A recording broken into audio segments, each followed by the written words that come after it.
नमस्कार, आप देख रहे हैं न्यूज़ 18 बिहार झारखंड और मैं हूं आपके साथ लक्ष्मी। झारखंड की खबरों की ओर रुख करेंगे, लेकिन उससे पहले एक बड़ी खबर मिल रही है। बिहार से आरजेडी की रैली में पीएम को गाली देने का ये मामला है, जिसमें देखिए अब विधायक तेज प्रताप यादव का बड़ा बयान सामने आ गया है। इनका कहना है कि किसी की मां को गाली देना गलत बात है, मां का अपमान करने वालों को जेल भेजा जाए। आरोपी पर कार्रवाई नहीं हुई तो आंदोलन करेंगे। अब आपको बताते चले, यहाँ पर ये जो मामला था वो पातेपुर का मामला था, जहां पर तेजस्वी यादव की सभा के दौरान मंच पर प्रधानमंत्री नरेंद्र मोदी और उनकी मां को अपशब्द कहे जाने का यह मामला है। इस मामले में अब देखिए तेजस्वी के भाई और विधायक कह सकते हैं तेज प्रताप यादव का बयान इसी मामले को लेकर सामने आया है और इनका यह कहना है कि मां के अपमान करने वाले को जेल भेजा जाए। आरोपी पर अगर कार्रवाई नहीं हुई तो आंदोलन करेंगे। एक बहुत बड़ी बात है, बहुत बड़ा बयान तेज प्रताप यादव दे रहे हैं कि आरोपी पर अगर कार्रवाई नहीं हुई तो आंदोलन करेंगे। इधर बीजेपी का कहना है कि तेजस्वी यादव के मंच पर वहां पर अपशब्द कहे गए और तेजस्वी यादव चुप रहे, किसी ने रोकने का प्रयास नहीं किया। क्या कुछ कहना है तेज प्रताप का, सुनिए। ये तो बहुत अच्छी बात है कि जिन लोगों ने मां के ऊपर आरोप लगाने का काम किया है और उंगली उठाने का काम किया है, उनके ऊपर एफआईआर दर्ज किया, उनको जेल जाना चाहिए। हम सरकार से और केंद्र सरकार से ये भी मांग करते हैं कि जो मां जैसे शब्द का अपमान करने का काम किया है, उसको तुरंत से तुरंत जेल भेजे। हम ये मांग करते हैं, हम इसका समर्थन करते हैं। तो देखिए, एक बहुत बड़ा बयान तेज प्रताप यादव ने दिया है। तेजस्वी यादव के कार्यक्रम के दौरान की ये बात है, जब प्रधानमंत्री नरेंद्र मोदी की दिवंगत मां के लिए अपशब्दों का इस्तेमाल किया गया था और बीजेपी का ये कहना है कि उस मंच पर वहां पर तेजस्वी यादव थे, लेकिन उसके बावजूद किसी ने रोकने की कोशिश नहीं की। जब कार्यकर्ताओं ने इस तरीके का वहां से बयान दिया, वो वीडियो काफ़ी ज़्यादा वायरल हुआ और उस वीडियो को हमने आपको दिखाया भी। हालांकि आवाज़ को हमने बीप कर दिया, नहीं सुना सकते थे आवाज़, लेकिन अब ये जो मामला है तूल पकड़ता जा रहा है। सियासी गलियारे में इसको लेकर बवाल मचा हुआ है। ये कोई पहला मामला नहीं है, दूसरी बार ये है जब प्रधानमंत्री नरेंद्र मोदी की दिवंगत मां को लेकर के टिप्पणी की गई। और इससे पहले कुछ दिन पहले कांग्रेस के द्वारा एक वीडियो जारी किया गया था, एआई जनरेटेड वीडियो था वो, जिसको लेकर बवाल मचा था। तो अब इसी मामले में तेज प्रताप ने बयान दे दिया है। उनका कहना है कि आरोपी पर कार्रवाई नहीं हुई तो आंदोलन करेंगे। चलिए झारखंड की खबरों की ओर रुख करते हैं। अब देखिए, खबर जो है वो गिरिडीह से मिल रही है, जहां पर शहर के बड़ा चौक से गांधी चौक क्षेत्र तक फैले इलाके में भारी बारिश के बाद एक दर्दनाक हादसा हो गया। हमने सुबह भी आपको बताया था, जहां पर जल जमाव और तेज बहाव के कारण एक मासूम बच्चा जो है वो नाले में बह गया, जिसके बाद हड़कंप मचा हुआ है और बच्चे की खोजबीन जारी है। लेकिन कई घंटे बीत गए हैं, अभी तक बच्चे का कुछ भी नहीं पता चला है। नाले में बच्चे के बह जाने की खबर है, रेस्क्यू जारी है, लेकिन अभी तक बच्चा नहीं मिला है। आपको ये बता दें कि हादसे की जानकारी मिलते ही स्थानीय लोग मौके पर जुट गए, बच्चे की तलाश शुरू की गई और 12 घंटे से भी ज़्यादा वक्त बीत जाने के बाद अभी तक बच्चे का कोई पता नहीं चल पाया है। नगर निगम के खिलाफ लोगों में काफ़ी ज़्यादा आक्रोश है। गुस्साए लोग नगर निगम पर लापरवाही का आरोप लगा रहे हैं। नाले के तेज बहाव में मासूम जो है बह गया। अब निगम की लापरवाही मानी जा रही है। लोगों में भारी आक्रोश है। नगर निगम की कार्रवाई को लेकर के देर रात पता चला, रेस्क्यू जारी किया गया। सुबह भी रेस्क्यू ऑपरेशन सुबह से ही जारी है। अब आप देखिए कि दोपहर हो चला है, लेकिन फिर भी अभी तक कुछ भी नहीं पता चल पाया है बच्चे का। परिवार वालों का रो रो कर बुरा हाल है। जो आसपास के लोग हैं वो भी काफी परेशान हैं और नगर निगम की लापरवाही बता रहे हैं। मौजूद है गिरिडीह जिले के बड़ा चौक में, जहां पर ड्रेनेज में 3 वर्षीय बच्चा बह गया है और 12 घंटे से अधिक समय बीत जाने के बावजूद बच्चे की बरामदगी अभी तक नहीं हो पाई है। जहां एक और रेस्क्यू ऑपरेशन अभी भी जारी है, वहीं दूसरी ओर आप साफ देख सकते हैं कि स्थानीय ग्रामीण समाज सेवी और परिजन लगातार विरोध कर रहे हैं सरकार के और यहाँ के अधिकारियों के नाकामियों के खिलाफ, क्योंकि 12 घंटे से अधिक समय बीत जाने के बावजूद अब तक कोई अता पता नहीं चल पाया है। परिणाम स्वरूप ये लोग अभी भी विरोध प्रदर्शन कर रहे हैं और कहीं ना कहीं अधिकारियों से जल्द रेस्क्यू करने की मांग कर रहे हैं, न्याय की गुहार लगा रहे हैं। पुलिस प्रशासन की मौजूदगी है यहाँ पे, देख सकते हैं कि एसडीपीओ साहब खुद मोर्चा संभाले हुए हैं। सर, क्या कुछ कहना चाहेंगे सर, घटना घटी है? देखिए राहत कार्य चल रहा है, राहत कार्य लगातार चल रहा है, रेस्क्यू ऑपरेशन चल रही है सर। 12 घंटे से अधिक बीत देखिए सभी से अपील है कि शांति व्यवस्था कायम रखे। रेस्क्यू ऑपरेशन चल रहा है, लगातार जारी है, जारी रहेगा। सर रेस्क्यू ऑपरेशन के जहाँ पे एक भी पुलिस पदाधिकारी नहीं सर, संवेदनशीलता पे देखिए सभी लोग यहाँ पे हैं, सभी मौजूद है, SDM है, SDPO है, DSP हेडक्वार्टर है, सभी थाना प्रभारी यहाँ पे मौजूद है। परिजनों को कुछ सांत्वना दी है सर अभी तक? बिल्कुल, रेस्क्यू ऑपरेशन जारी रहेगा और लगातार चल रहा है। अभी भी आप देख पाएंगे रेस्क्यू ऑपरेशन चल रहा है, सभी लोग यहाँ पे मौजूद हैं। विधि व्यवस्था की और भी समस्याएं थी, अभी हम लोग यहाँ पे मौजूद हैं। सर आपको लगता है कि कोई अधिकारी के बाल बच्चा होता तो इस तरह रेस्क्यू ऑपरेशन में ढीला ढाल चलता सर? नहीं, बिल्कुल आदमी है देखिए रेस्क्यू ऑपरेशन रात से ही चल रहा है, अभी भी चल रहा है, लगातार चलेगा। प्रशासन परिजन के साथ है। तो इस प्रकार SDPO जितवाहन उरांव खुद मोर्चा संभाले हुए हैं और कहीं ना कहीं इनका कहना है कि रेस्क्यू ऑपरेशन पिछले 12 घंटों से लगातार जारी है और इस प्रकार जो रेस्क्यू ऑपरेशन चल रहा है, लेकिन बावजूद अब तक कोई सुराग नहीं पता चल पाया है। परिणाम स्वरूप लगातार विरोध प्रदर्शन किया जा रहा है परिजनों के द्वारा, ग्रामीणों के द्वारा, स्थानीय जनप्रतिनिधियों के द्वारा और कहीं ना कहीं नगर निगम के अलावा प्रशासनिक स्तर पर जो कार्रवाई हो रही है उस पर भी कहीं ना कहीं सवालिया निशान खड़े किए जा रहे हैं। गिरिडीह से न्यूज़ 18 के लिए मैं एजाज अहमद। एक बड़ी खबर मिल रही है जमशेदपुर से। देखिए बताया जा रहा है पार्लर में महिलाओं ने हंगामा कर दिया है। महिलाओं ने हाथों में झाड़ू और डंडा लेकर पार्लर को बंद कराया है। पार्लर संचालक को बंधक बना लिया है। पार्लर में देह व्यापार चलाने का आरोप लगा है। बस्ती इलाके में पार्लर को बंद कराने की मांग। गोलमुरी थाना क्षेत्र का ये मामला बताया जा रहा है, जहां पर कुछ महिलाओं ने प्रदर्शन किया। महिलाओं ने हाथों में झाड़ू और डंडे लेकर के पार्लर को बंद कराया है। पार्लर संचालक को बंधक बना लिया है। आरोप ये लग रहे हैं कि उस पार्लर में देह व्यापार चलाया जा रहा था। बस्ती इलाके का ये मामला है। बोकारो से बड़ी खबर। देखिए बालीडीह में विवाहिता की संदिग्ध मौत। ससुराल वालों पर ही हत्या का आरोप लग रहा है। परिजनों का यह आरोप है कि ससुराल वाले मारपीट करते थे। 7 साल पहले महिला की शादी हुई थी। महिला के परिजनों ने अब कार्रवाई की मांग की है, तो ये मामला सामने आ रहा है।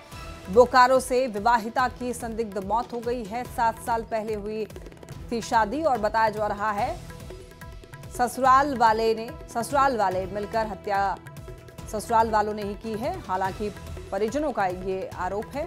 7 साल पहले शादी हुई थी। महिला के परिजनों ने अब कार्रवाई की मांग की है ससुराल वालों पर। मांग था जैसे डिमांड मतलब जो है अपना सजा करके जो है सजा दिए थे। एक तो हार बाकी रह गया था, हाँ पूरा सजा दिए थे, एक तो हार बाकी रह गया था। तो वो हम सोचे जब नहीं कर न पाए, जब बाद में हम कर देंगे उसको, यही था। आज घटना क्या घटी? आज घटना घटी है तो उन लोग ने ज़्यादा जानेगा। उन लोग तो बोलता है आप आए तो क्या देखे? हाँ आए तो एकदम डेड बॉडी देखे। हम तो हजारीबाग से आए। दीदी हमको देखी तो दीदी का हम देखे यहाँ थोड़े स्क्रैच मार्क्स था, चोट वाला, जो हमको बोली भी कि हमको सब मारा है। ठीक है, तो हम जीजा जी को कॉल किए, मेरे पास रिकॉर्डिंग है। हम उनको बोले कि क्या आप लोगों का घर में रोज़ का ड्रामा होता है, घर में कोई है नहीं, हम ऐसे आकुर दे देंगे आपकी मम्मी को ख़राब लग जाएगा। जीजा जी बोलते हैं ये तो रोज़ का ड्रामा है मेरा। हम बोले तो ये मारपीट वाला क्या ड्रामा है? तो बोलते ये तो रोज़ होता है मेरे पास रिकॉर्डिंग है उसका। तो नवरात्रि तो हम लोग कल आने वाले थे प्रोग्राम करके, कल रात में दीदी एक्सपायर कर गए। हम लोग के द्वारा इनके परिवार वालों, घर वालों का बयान लिया गया तो बताया गया कि इनकी ससुराल वाले पक्ष के द्वारा ही मार के हत्या कर दी गई है। हम लोग विधिवत पोस्टमार्टम की कार्रवाई करवा रहे हैं। अगर तक जैसा आवेदन आएगा उसके अनुसार इंक्वायरी करते हुए अगर तक कार्रवाई की जाएगी। प्रथम दृष्टया क्या लग रहा है? प्रथम दृष्टया डोमेस्टिक वायलेंस का ही मामला लग रहा है। हम लोग आगे तक कार्रवाई करेंगे। खबर चाईबासा से, जहां पर बंदगांव प्रखंड के कराईकेला के डुबसुरी गांव में डायरिया का प्रकोप फैलने से लोगों में दहशत है। बीते 2 दिनों में देखिए गांव के कई लोग डायरिया की चपेट में आए हैं। इसी बीच एक मासूम बच्ची की मौत हो गई, जिससे ग्रामीणों में चिंता और ज्यादा बढ़ गई है। सूचना मिलते ही सिविल सर्जन के निर्देश पर कराईकेला स्वास्थ्य विभाग की टीम तत्काल गांव पहुंची। टीम ने डुबसुरी में स्वास्थ्य शिविर लगाकर ग्रामीणों की जांच की और उन्हें डायरिया से बचाव की निःशुल्क दवा दी। साथ ही प्रभावित लोगों को विशेष देखभाल में रखने की सलाह दी गई। स्वास्थ्य कर्मियों ने गांव में घर घर जाकर लोगों को जागरूक किया है। झारखंड सिविल कोर्ट के सहायक पदों पर नियुक्ति के लिए भर्ती परीक्षा आयोजित की गई है। इस परीक्षा के लिए पूरे और पुख्ता इंतजाम कर लिए गए हैं। परीक्षा के लिए झारखंड के कई जिलों में कुल 86 केंद्र बनाए गए हैं। हजारीबाग सदर अनुमंडल क्षेत्र के 14 परीक्षा केंद्रों पर यह परीक्षा आयोजित की गई है।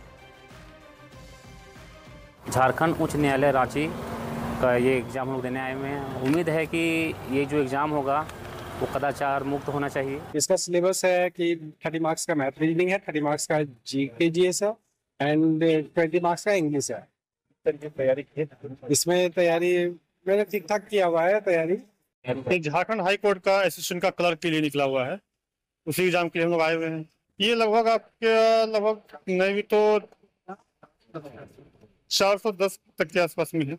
झारखंड व्यवहार न्यायालय के द्वारा 410 पदों के लिए व्यवहार न्यायालय के जो सहायक है या फिर कह ले लिपिक पद के लिए वो वैकेंसियां निकाली गई थी। उसी को लेकर जो है आज हजारीबाग में परीक्षा आयोजित की गई है। आपको जो तस्वीर हम दिखाना चाह रहे हैं वो हजारीबाग के एक परीक्षा केंद्र से है और ऐसे परीक्षा जो केंद्र है हजारीबाग में कुल 14 बनाए गए हैं जहां पर कदाचार मुक्त तरीके से परीक्षा लेने का वो प्रयास किया जा रहा है। साथ ही अगर बात करें तो यह परीक्षा जो है कदाचार मुक्त हो इसके लिए जिला प्रशासन ने कई तैयारियां भी कर ली है। जगह जगह पर जो सुरक्षा बल है उसकी तैनाती देखने को मिल रही है। अगर साथ ही बात की जाए तो जो परीक्षार्थी है वो यहाँ पर जो एक नियमानुसार अंदर जा रहे हैं और कुछ ही देर में जो है वो परीक्षा को देंगे। इस बार जो है परीक्षार्थियों की उम्मीद है कि कदाचार मुक्त तरीके से जो है वो परीक्षा ली जाएगी और उसका जो है परिणाम काफी बेहतर होगा। बात करें तो इसी को लेकर जो है अभी हजारीबाग व्यवहार न्यायालय के प्रधान न्यायाधीश भी यहाँ पर निरीक्षण के लिए पहुंचे हुए थे। सुशांत सोनी, न्यूज 18 हजारीबाग। झारखंड चैंबर की नई कमेटी के चुनाव में गजब का उत्साह नजर आ रहा है। रांची के स्वर्ण भूमि बैंक्वेट हॉल में सुबह 9 बजे से चल रहे मतदान में कारोबारी समाज बढ़ चढ़ करके हिस्सा ले रहा है। चुनावी मैदान में टीम आदित्य मल्होत्रा और टीम तुलसी पटेल आमने सामने है। कुल 21 कार्य समिति पदों के लिए 44 प्रत्याशी चुनावी मैदान में है। झारखंड चैंबर का चुनाव नहीं आसान, समझ लीजिए एक एक वोट की लड़ाई है और जज्बा जीत का है। जी हाँ, झारखंड चैंबर का चुनाव जो है सुबह 9 बजे से मतदान चल रहा है। 21 कार्य समिति के सदस्य हैं, 44 प्रत्याशी चुनावी मैदान में हैं, 4070 कुल वोटर हैं। और देखिए यहाँ पर अध्यक्ष पद के लिए जो है तुलसी पटेल हैं और बगल में आदित्य मल्होत्रा। मिलने मिलाने का दौर जारी है और जो भी वोटर यहाँ से आ रहे हैं उन्हें समझाने का अपनी और खींचने की जो कोशिश है वो कोशिश लगातार जारी है। टीम आदित्य को व्यापक समर्थन है। व्यापारी, आज का व्यापारी, आज का उद्यमी हमारी टीम के साथ है और उनकी जितनी भी परेशानियों के लिए हम लोग दृढ़ संकल्पित हैं कि टीम आदित्य आएगी तो वो सबका कार्य करके देगी। इस चैम्बर में वोटर कुछ बदलाव चाह रहे हैं, परिवर्तन चाह रहे हैं। विगत कुछ वर्षों से चैम्बर पर अविश्वास जो जगह है उस पर पूरा वोटर उत्साहित है कि नई टीम के साथ तुलसी पटेल जो आए। आदित्य जी कह रहे हैं कि जो आ रहे हैं मन बना कर आ रहे हैं और वो तो अब रिजल्ट ही बताएगा कि मन कौन बना के आ रहे हैं। आज परिवर्तन चाह रहे हैं, वोटर बदलाव चाह रहे हैं। मैं पहली बार चुनाव में खड़ी हुई हूँ। मैं विनीता सिंघानिया। मेरा जिस तरह का अभी अनुभव चल रहा है इससे ये दिख रहा है कि कितना उत्साह है मतदाताओं के बीच में और सारे कैंडिडेट्स के बीच में। और निश्चित रूप से इस बार 6 महिलाएं आई है तो हम ये करके बता सकते हैं कि जब हर क्षेत्र में अब महिलाएं आगे आ रही है तो अगर चेंबर में भी महिलाओं का ये गिनती बढ़ेगा तो हम लोग कुछ अच्छा, कुछ बेहतर, कुछ नया करके निकलेंगे। हम सब पूरी एक सशक्त टीम के साथ आ रहे हैं और सिर्फ रांची नहीं पूरे झारखंड में इस उत्सव की तैयारियां होती है और पूरे लगन से सब लगे रहते हैं। 5 बजे के बाद हम लोग कोशिश करेंगे जितना जल्द से जल्द हो। अच्छा, चुनाव जो करवा रहे हैं सर, जो मतदान हो रहा है वो मतदान किस पद्धति से हो रहा है? कंप्यूटर से हो रहा है। हाँ, जाहिर है कि शाम 5 बजे के बाद जो मतदान की जो काउंटिंग की मतगणना की जो प्रक्रिया है वो शुरू हो जाएगी और देर रात परिणाम भी सामने आएगा। कैमरामैन संजीत तिवारी के साथ संजय कुमार सिन्हा, न्यूज 18 रांची। देखिए, बिहार में चुनाव होना है और बिहार चुनाव से पहले झारखंड के पूर्व मुख्यमंत्री रघुवर दास ने एक बड़ा बयान दिया है। कहा है कि बिहार में चुनाव राष्ट्रवादी ताकतों बनाम राष्ट्र विरोधी ताकतों के बीच है। राष्ट्र विरोधी ताकतें देश के सामाजिक ताने बाने को नुकसान पहुंचा रही हैं। बिहार के लोग बौद्धिक मतदाता हैं, इसीलिए इन चुनाव में राष्ट्रवादी ताकतें जीत हासिल करेंगी। चुनाव हो रहे हैं और राष्ट्रवादी शक्ति और राष्ट्र विरोधी शक्ति के बीच में, और हमेशा जो राष्ट्र विरोधी शक्तियां वो चाहे बिहार हो, चाहे देश के अन्य राज्य हो या देश का हो, हम देख रहे हैं कि राष्ट्र विरोधी शक्ति किस प्रकार जो देश का ताना बाना है उस ताना बाना को बिगाड़ने का काम कर रहा है। कि बिहार की जनता बहुत ही प्रबुद्ध मतदाता है, तो इस चुनाव में राष्ट्रवादी शक्ति की जीत होगी। रघुवर दास के बयान पर देखिए कांग्रेस ने पलटवार किया है, कहा है कि इसका फैसला बिहार की जनता करेगी। जिसने देश की आज़ादी लड़ी, जिस पिरामिड आज़ादी लड़ने का जो वो पिरामिड है, बलिदान का पिरामिड, उसके हम पत्थर है कांग्रेस। और हमें अगर इस प्रकार की बातें कहता है तो जनता इस पर फैसला ले। रांची के खेलगांव में 3 दिवसीय ईस्ट टेक सिंपोजियम का आज बेहतरीन माहौल के साथ में देखिए समापन हो रहा है। 3 दिवसीय सिंपोजियम के दौरान लोगों ने रांची में ही ऑपरेशन सिंदूर के पराक्रम को देखा और समापन मौके पर रक्षा राज्य मंत्री संजय सेठ के साथ में झारखंड हाईकोर्ट के जस्टिस न्यायमूर्ति आनंद सेन भी शामिल हुए। इस दौरान सेना के अलग अलग बटालियन के साथ अलग अलग सेक्टर्स के लोगों को सम्मानित किया गया।